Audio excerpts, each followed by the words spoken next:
On Christmas Day in 1965, a resurgent Celtic beat Morton 8-1 at Celtic Park.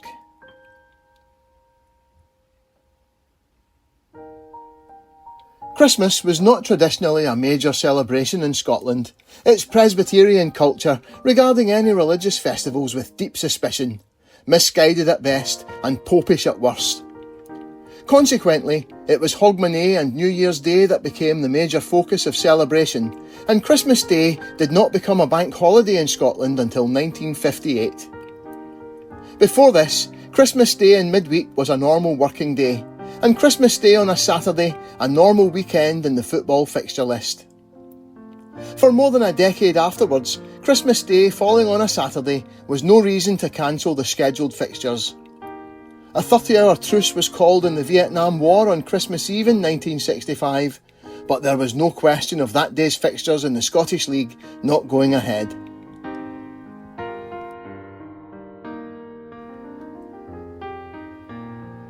Jock Stein had taken up the reins at Celtic 9 months before, and the perennial strugglers had been transformed in that short space of time, winning the Scottish Cup in April and the League Cup in October, their first major trophy successes since the 7-1 win over Rangers in the 1957 League Cup final.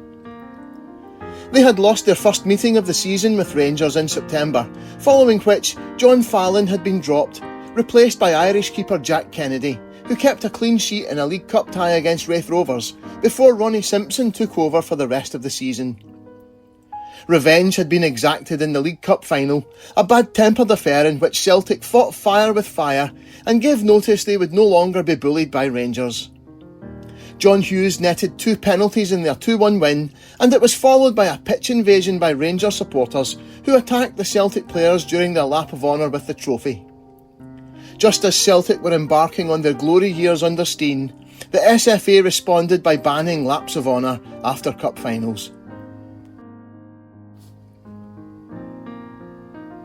The September defeat at Ibrox meant Celtic went into action on Christmas Day 2 points behind Rangers, who had played a game more.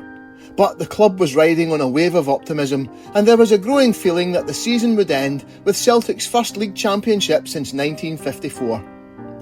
The week before, they had beaten Dunfermline 2-0 at East End Park with 2 goals from Steve Chalmers, and the Pars were at Ibrox to play Rangers as Celtic faced a Morton side that included that great old Celt Jim Kennedy and a 17-year-old Joe Harper. With Billy McNeil and Ian Young injured, Celtic lined up before 21,000 festive fans. Simpson, Craig, Gemmell, Murdoch, Cushley, Clark, Johnston, Gallagher, McBride, Chalmers, Hughes. Poor Morton never stood a chance, as Celtic started the game like a whirlwind and took the lead after only 7 minutes with a Joe McBride header from a Jimmy Johnston cross, and for the remainder of the first half, the goals flowed regularly. The scorers, McBride, Chalmers, Hughes and Murdoch, scored the kinds of goals that became their trademarks.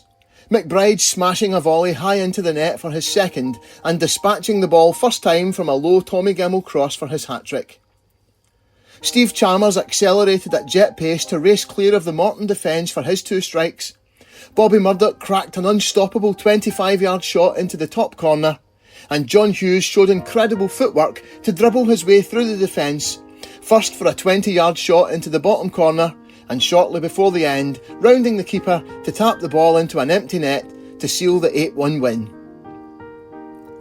7-0 ahead at half-time, Celtic showed a little Christmas spirit by easing off in the second half. Morton scored through Craig Watson in the 49th minute, and Hughes' second came 10 minutes from the end. Santa Claus was especially generous to Celtic fans that Christmas Day, as Dunfermline recorded a 3-2 win at Ibrox, meaning Celtic leapfrogged the Ibrox club to the top of the league on goal average with a game in hand. The Evening Times of the 25th of December managed to take 2 goals away from Celtic's total, giving them 53 for the season, showing Rangers are still top. But, in actual fact, they had scored 55 and topped the table by the narrowest of margins. The Sunday Post of the 26th of December 1965 carried an interview with Jock Stein headlined "The Day Celtic Saw the Light", in which Jack Harkness wrote, "The old year goes out with the spotlight fixed firmly on Celtic. Just 12 months ago, Celtic's league record was played 16 games, points total 20.